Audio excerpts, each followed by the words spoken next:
जय हिंद बच्चों, I am back with another video. I hope so मेरी पिछली वीडियोस आपको अच्छी लगी। अगर अच्छी लगी तो please like, subscribe and share ज़रूर कीजिएगा और मुझे ज़्यादा से ज़्यादा सपोर्ट करिए जिससे मैं डेली अपडेट्स आपके लिए लाता रहूं। तो चलिए शुरू करते हैं आज का टॉपिक। आज का टॉपिक है हमारा केमिकल प्रॉपर्टीज़ ऑफ मेटल्स। ठीक है, केमिकल प्रॉपर्टीज़ क्या क्या है मेटल्स की हम समझेंगे। फर्स्ट है हमारा reactions of metals with oxygen. अब मेटल्स रिएक्ट करते हैं ऑक्सीजन के साथ और हमारा क्या बनाते हैं, मेटल ऑक्साइड्स। मेटल ऑक्साइड्स और ये हमारा क्या होता है, बेसिक होता है, बेसिक ऑक्साइड बनता है हमारा। ठीक है, बेसिक ऑक्साइड्स का मतलब क्या है कि ये रेड लिटमस को ब्लू में कन्वर्ट कर देगा, रेड लिटमस टू ब्लू। ठीक है, अब इसका एक एग्जाम्पल हम देख लेते हैं। यहाँ एग्जाम्पल मैं ले रहा हूँ सोडियम का। सोडियम को रिएक्ट करवाएंगे ऑक्सीजन के साथ और हमारा बनेगा 2Na2O, sodium oxide, sodium oxide. और ये भी हमारा क्या है, ये एक बेसिक ऑक्साइड है। ठीक है, अब इसको बैलेंस देख लेते हैं, बैलेंस ठीक है कि नहीं हमारा। तो ये बैलेंस इक्वेशन है हमारी। तो सोडियम को रिएक्ट करवाएंगे ऑक्सीजन के साथ में और क्या बनेगा, हमारा सोडियम ऑक्साइड बनेगा, जो कि एक बेसिक ऑक्साइड है जैसा कि मैंने पहले बताया। ठीक है, अब इसमें एक चीज़ और ध्यान देने वाली है, जो सोडियम है हमारा, सोडियम एंड पोटेशियम, ये हाईली रिएक्टिव होते हैं ऑक्सीजन के साथ में। इसलिए इनको प्रिवेंट करने के लिए हम केरोसिन में रखते हैं। किस में रखते हैं, केरोसिन ऑयल में। ये अक्सर क्वेश्चन आ जाता है कि why sodium and potassium are kept in kerosene oil. ठीक है, तो आपका आंसर ये रहेगा, because they are vigorously reactive with oxygen, therefore they are kept in kerosene oil. ठीक है, अब इसमें मैग्नीशियम जो हमारा मेटल है, ठीक है, ये रूम टेम्परेचर पे ऑक्सीजन के साथ रिएक्ट नहीं करता है इजीली। तो इसको क्या करना पड़ता है, बर्न करना पड़ता है, बर्न करना पड़ता है। मैग्नीशियम को जब बर्न करेंगे तभी वो ऑक्सीजन के साथ रिएक्ट करेगा हमारा। अब सेकंड प्रॉपर्टी हमारी मेटल्स की है reactions of metals with water. Water के साथ रिएक्शन होने पे क्या होता है, ठीक है, मेटल का। तो metals react with water to form a metal hydroxide और metal oxide and hydrogen gas. ठीक है, जब भी कोई मेटल रिएक्ट करता है वाटर के साथ में, या तो वो बनाएगा मेटल हाइड्रोक्साइड या वो बनाएगा मेटल ऑक्साइड हाइड्रोजन गैस के साथ में। ठीक है, हाइड्रोजन गैस इसमें इवॉल्व होगी। इसको हम रिएक्शन के बेसिस पे देख लेते हैं। मेटल जब भी रिएक्ट करेगा वाटर के साथ तो वो क्या बनाएगा, मेटल हाइड्रोक्साइड बनाएगा और हाइड्रोजन गैस इवॉल्व होगी। ठीक है, मेटल वाटर के साथ रिएक्ट करेगा तो क्या बनाएगा, मेटल हाइड्रोक्साइड बनाएगा और हाइड्रोजन गैस इवॉल्व होगी। इसमें नेक्स्ट है मेटल ऑक्साइड कब बनेगा हमारा, जब वो स्टीम के साथ रिएक्ट करेगा मेटल। तो यहां हमारा मेटल ऑक्साइड बनेगा। ठीक है, मेटल ऑक्साइड बनेगा और H2 गैस इवॉल्व होगी। अब यहाँ पर ज़्यादातर मेटल्स जो होते हैं वो वाटर के साथ रिएक्ट कर जाते हैं इजीली। यहाँ कोल्ड और हॉट वाटर दोनों हो सकते हैं। ठीक है, कोल्ड वाटर का एक एग्जांपल मैं आपको बताऊंगा। ठीक है, अभी अब इसको समझ लेते हैं। मेटल स्टीम के साथ रिएक्ट करते हैं। इसमें कौन कौन सा मेटल है हमारा, एल्यूमिनियम, जिंक एंड आयरन। ये तीन मेटल ऐसे हैं जो वाटर के साथ रिएक्ट नहीं करेंगे, कोल्ड या हॉट। ठीक है, ये स्टीम के साथ ही रिएक्ट करेंगे। अब इसको हम समझ लेते हैं, इसका एक एग्जांपल ले लेते हैं जो मेटल वाटर के साथ रिएक्ट करते हैं। ठीक है, इसमें हमारा मेटल हो सकता है सोडियम या पोटेशियम। यहां पर मैं पोटेशियम का एग्जांपल ले रहा हूं। पोटेशियम को रिएक्ट करवाएंगे वाटर के साथ तो हमारा बनेगा पोटेशियम हाइड्रोक्साइड और हाइड्रोजन गैस इवॉल्व होगी। ठीक है, इसको बैलेंस कर लेते हैं। पोटेशियम का रिएक्शन करवाया वाटर के साथ में, हमारा क्या बन रहा है, पोटेशियम हाइड्रोक्साइड बनेगा और हाइड्रोजन गैस इवॉल्व हो गई।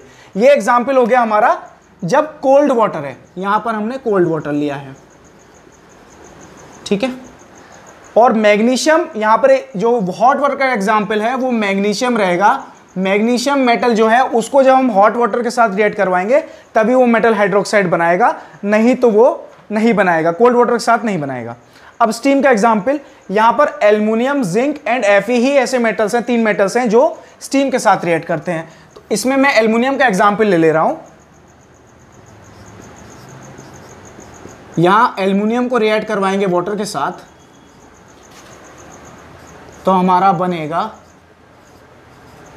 Metal oxide. तो क्या बनेगा? Aluminium oxide. यहां क्या बन रहा था? पोटेशियम हाइड्रोक्साइड बन रहा था हमारा, और H2 गैस रिलीज होगी। इसको बैलेंस कर ले, 3H2। तो ये हमारा एग्जाम्पल किसका हो गया? मेटल का वाटर के साथ रिएक्शन का हो गया। और ये हमारा एग्जाम्पल किसका हो गया? मेटल्स का स्टीम के साथ रिएक्शन। स्टीम के साथ जब रिएक्ट करेगा तो क्या बनेगा? मेटल ऑक्साइड बनेगा, और वाटर के साथ जब रिएक्ट करेगा तो क्या बनेगा? Metal hydroxide. यहां पर क्या बन रहा था? पोटेशियम हाइड्रोक्साइड, और यहां क्या बन रहा है हमारा? Aluminium oxide. अब कुछ मेटल्स ऐसे भी हैं जो ना तो स्टीम के साथ रिएक्ट करते हैं, ना ही वाटर के साथ रिएक्ट करेंगे। ठीक है, ना ही स्टीम के साथ रिएक्ट करेंगे, ना ही वाटर के साथ रिएक्ट करेंगे। ये कौन से हैं हमारे? ये हमारा lead, copper, silver and gold.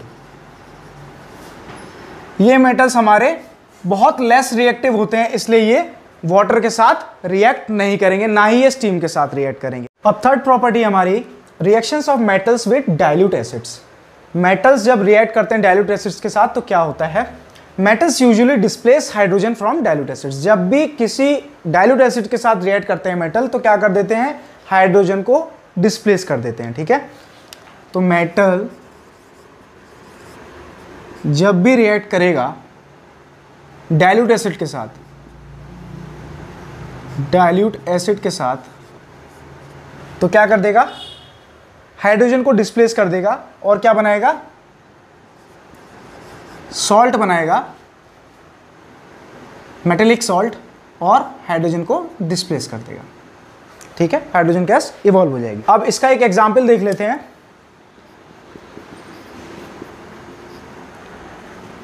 यहां सोडियम ले रहा हूं मैं, सोडियम को रिएक्ट करवाएंगे HCl के साथ। ठीक है,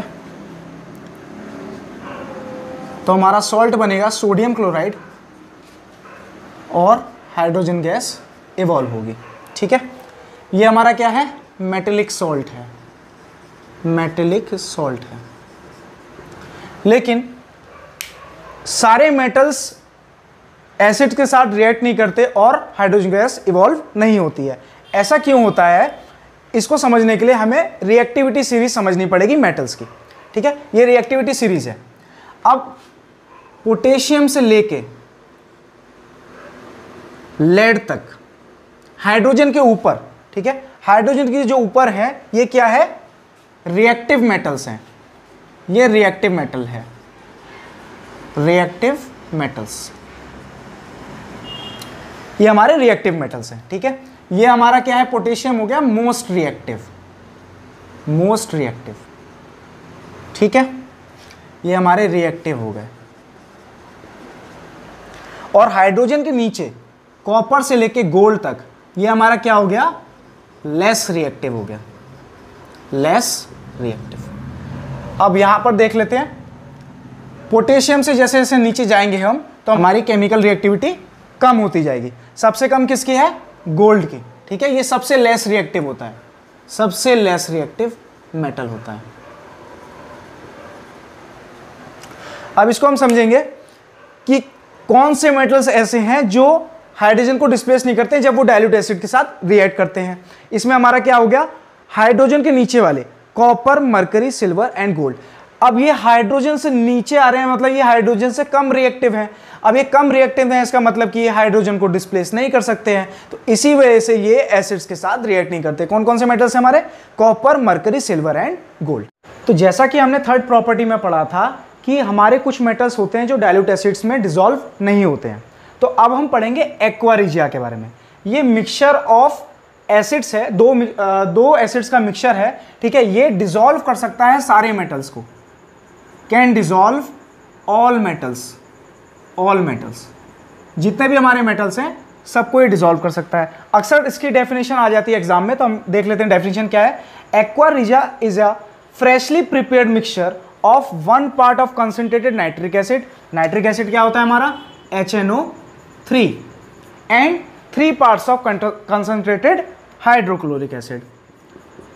ठीक है, एक्वा रिजिया मिक्सचर है हमारा, फ्रेशली प्रिपेयर्ड मिक्सचर होता है। फ्रेशली मतलब इसको ताजा ताजा बनाते हैं। ठीक है, 1 पार्ट इसमें क्या होता है, कंसंट्रेटेड नाइट्रिक एसिड। यहां ध्यान देखिए कंसंट्रेटेड वर्ड है, मतलब इसमें पानी कम होगा, नाइट्रिक एसिड ज्यादा होगा। ठीक है, और 3 parts of concentrated hydrochloric acid, ये भी कंसंट्रेटेड है, मतलब कि पानी कम HCl ज्यादा। ठीक है, ये हो गया हमारा HCl। तो 1:3 में होता है। 1 क्या होता है हमारा, HNO3 और 3 हमारा HCl। अब जैसे मान लीजिए कि 400 ग्राम्स एक्वा रिजिया है, 400 ग्राम्स एक्वा रिजिया है, तो उसमें 100 ग्राम हमारा क्या होगा, HNO3 होगा और 300 ग्राम हमारा HCl होगा। ठीक है, इस रेशो में हमारा ये मिक्सचर बनेगा और ये हाईली कोरोसिव होता है, हाईली कोरोसिव होता है, हाईली कोरोसिव। ठीक है, फोर्थ प्रॉपर्टी हमारी reactions of metals with salt solution. अब मेटल्स जब किसी सॉल्ट सॉल्यूशन, यहां सॉल्ट सॉल्यूशन क्या लिया गया है, जो हमारा सॉल्ट होगा वो मेटेलिक सॉल्ट होगा, इसमें मेटेलिक सॉल्ट सॉल्यूशन। ठीक है, तो उसके साथ रिएक्ट करने पे क्या करता है। अब इसमें ये ध्यान रखिए कि मोर रिएक्टिव मेटल्स जो होगा, more reactive metal displaces less reactive metal, less reactive metal. ठीक है, जो ज्यादा रिएक्टिव मेटल होगा वो किसको डिस्प्लेस कर देगा, लेस रिएक्टिव मेटल को डिस्प्लेस कर देगा। अब जैसे यहां पर हम एग्जाम्पल ले लेते हैं, कॉपर सल्फेट, ये हमारा क्या है, मेटेलिक सॉल्ट सॉल्यूशन है, इसको रिएक्ट करवाएंगे जिंक के साथ। अब जिंक यहां पर हमारा क्या है, ज्यादा रिएक्टिव है एज कंपेयर टू कॉपर के, जैसा मैंने पिछले रिएक्टिविटी सीरीज में आपको बताया। तो जिंक हमारा ज्यादा रिएक्टिव है कॉपर से, तो ये इसको क्या कर देगा, डिस्प्लेस कर देगा, ये SO4 के साथ खुद लग जाएगा और क्या बना देगा, जिंक सल्फेट, और हमारा कॉपर अलग हो जाएगा इससे। ठीक है, तो जो हाई रिएक्टिव मेटल होगा वो हमेशा डिस्प्लेस करेगा किसे, लेस रिएक्टिव मेटल को। अगर यहीं पे हम दूसरी चीज लेते हैं, जैसे अगर ZnSO4 लेते और उसमें हम कॉपर की स्ट्रिप डालते तो कोई भी रिएक्शन नहीं होती। रिएक्शन इसलिए नहीं होती क्योंकि कॉपर लेस रिएक्टिव है जिंक से, तो ये इसको डिस्प्लेस नहीं कर सकता है। फिफ्थ प्रॉपर्टी हमारी reaction of metals with chlorine. Metals जब रिएक्ट करते हैं क्लोरीन के साथ तो क्या होता है। ठीक है, तो when metals react with chlorine they form ionic chlorides, ionic chlorides। इसका मतलब क्या है, मेटल्स जब भी रिएक्ट करेंगे क्लोरीन के साथ तो क्या बनाएंगे, आयनिक क्लोराइड्स बनाएंगे। आयनिक क्लोराइड्स क्या होते हैं, आयनिक कंपाउंड बनाएंगे। क्यों, मेटल्स में लूजिंग टेंडेंसी होती है, वो अपने इलेक्ट्रॉन्स को लूज करते हैं, और क्लोराइड हमारा क्या है, यहां पर नॉन मेटल होता है, तो ये क्या करेगा, गेन करेगा। तो जहां पर भी लूजिंग एंड शेयरिंग होगा इलेक्ट्रॉन्स का, वहां आयनिक बॉन्ड फॉर्म होगा। इसको हम आगे वीडियोस में बताएंगे, आयनिक और कोवेलेंट बॉन्डिंग का एक पूरा स्पेशल हम वीडियो बनाएंगे, तो उसमें समझेंगे। अब एग्जाम्पल हम लेते हैं, सोडियम को रिएक्ट करवाएंगे क्लोरीन गैस के साथ, तो हमारा क्या बनेगा, सोडियम क्लोराइड, 2NaCl। ठीक है, तो ये हमारा क्या बन गया, आयनिक क्लोराइड बन गया। ये हमारा आयनिक क्लोराइड है, सोडियम क्लोराइड, सोडियम क्लोराइड। अब इसमें क्या हुआ, इसमें पॉजिटिव चार्ज है और क्लोरीन का हमारा नेगेटिव चार्ज है, तो ये क्या करेंगे, एक आयनिक बॉन्ड फॉर्म करेंगे। सिक्स्थ प्रॉपर्टी हमारी reactions of metals with hydrogen. Usually ज्यादातर मेटल्स जो होते हैं वो हाइड्रोजन के साथ रिएक्ट नहीं करते हैं। ठीक है, mostly metals do not combine with hydrogen,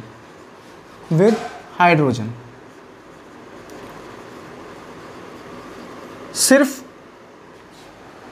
कुछ हाई रिएक्टिव मेटल्स ही हैं, सिर्फ कुछ हाई रिएक्टिव मेटल्स ही हैं जो रिएक्ट करते हैं हाइड्रोजन के साथ में। वो कौन कौन से हैं हमारे? फर्स्ट है हमारा सोडियम, सेकंड है हमारा पोटेशियम, थर्ड है हमारा कैल्शियम,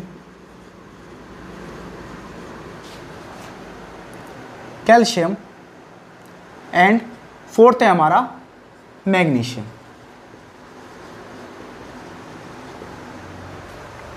अब इसके एग्जांपल्स देखते हैं या रिएक्शन देख लेते हैं हम इसमें। सोडियम को रिएक्ट करवाएंगे हाइड्रोजन के साथ में तो हमारा बनेगा क्या? Sodium hydride.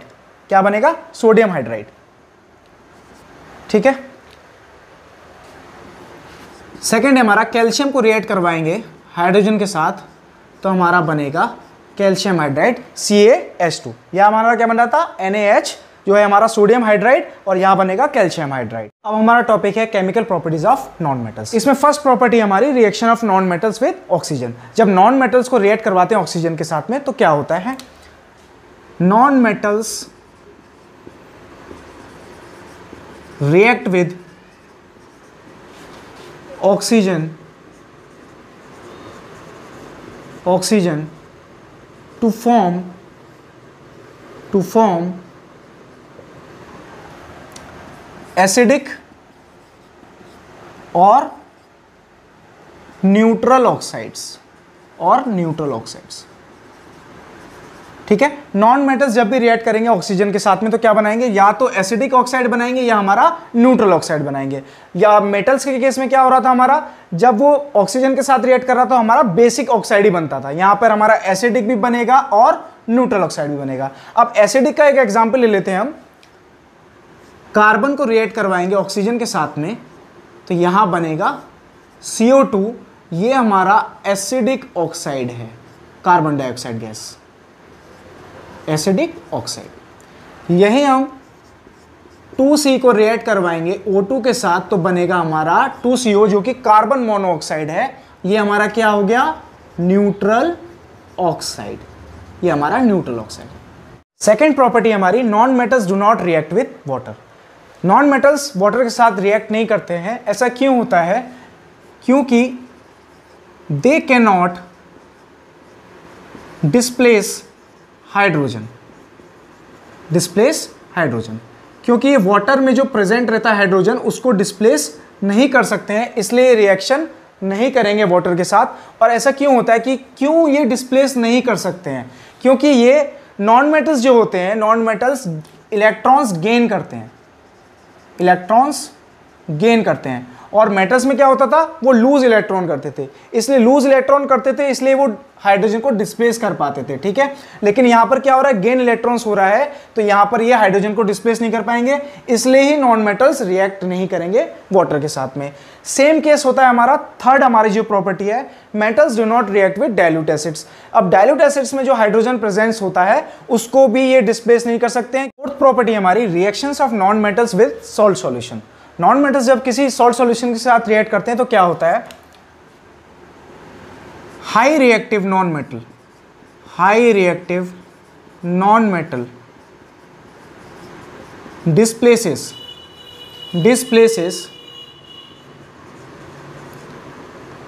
Less reactive.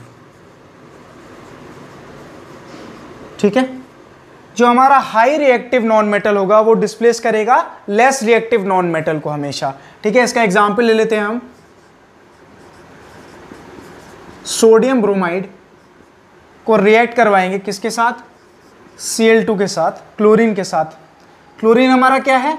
High reactive non metal है और ब्रोमीन क्या है हमारा? लेस रिएक्टिव नॉन मेटल है। ठीक है। ये हमारा लेस रिएक्टिव है, ये हमारा मोर रिएक्टिव है।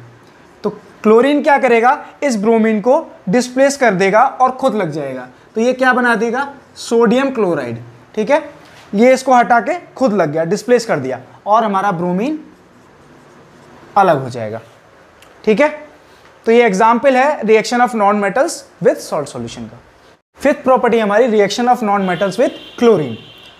नॉन मेटल्स जब रिएक्ट करते हैं क्लोरीन के साथ में तो क्या होता है? ये बनाते हैं कोवलेंट क्लोराइड। ठीक है। Non metals react with non metals react with chlorine to form covalent chlorides. Covalent chlorides क्यों बनाते हैं? क्योंकि नॉन मेटल्स क्या करते हैं? गेन करते हैं इलेक्ट्रॉन्स, गेन इलेक्ट्रॉन्स। ठीक है, अब आयनिक क्लोराइड्स यहां पर नहीं बना सकते। आयनिक क्लोराइड बनाना है तो Cl को इनको देना पड़ेगा इलेक्ट्रॉन। ठीक है, गिव इलेक्ट्रॉन, Cl को इलेक्ट्रॉन देना पड़ेगा, जो कि पॉसिबल नहीं है। तो ये क्या करेंगे? शेयरिंग ऑफ इलेक्ट्रॉन्स करेंगे, शेयरिंग ऑफ इलेक्ट्रॉन्स करेंगे, और इसी वजह से ये क्या बनाएंगे? कोवलेंट क्लोराइड्स बनाएंगे। ठीक है, इसका एग्जाम्पल ले लेते हैं हम। H2 को रिएक्ट करवाएंगे Cl2 के साथ में तो बनेगा हमारा 2HCl, और ये हमारा क्या हो जाएगा? Covalent chloride. ठीक है, 6th प्रॉपर्टी हमारी reaction of non metals with hydrogen. Non metals जब रिएक्ट करते हैं हाइड्रोजन के साथ में तो हमारा क्या होता है? They form covalent hydrides. Covalent hydrides मतलब कि इसमें भी क्या होती है? कोवलेंट बॉन्डिंग होती है, मतलब share of electrons, sharing of electrons होगा, लूजिंग और गेनिंग नहीं होगा। ऐसा क्यों होता है? नॉन मेटल्स की गेनिंग प्रॉपर्टी होती है, गेनिंग इलेक्ट्रॉन्स, तो ये लूज इलेक्ट्रॉन्स नहीं करेंगे और हाइड्रोजन को नहीं देंगे हाइड्राइड आयंस बनने के लिए। हाइड्राइड आयंस बनने के लिए ये नहीं दे सकते हैं। ठीक है, तो यहां पर क्या होगा? ये जब नहीं देंगे तो हमारा कोवलेंट बॉन्डिंग होगी और हमारा क्या बनेगा? कोवलेंट हाइड्राइड्स बनेगा, इररेस्पेक्टिव ऑफ हाइड्राइड आयंस। सो आज की वीडियो में इतना ही। आई होप सो आज की वीडियो आपको अच्छी लगी। अगर अच्छी लगी तो please like, subscribe and share, ज़्यादा से ज़्यादा शेयर करिए, जिससे मुझे और सपोर्ट मिले और मैं डेली अपडेट्स आपके लिए लाता रहूँ। जय हिंद, जय भारत।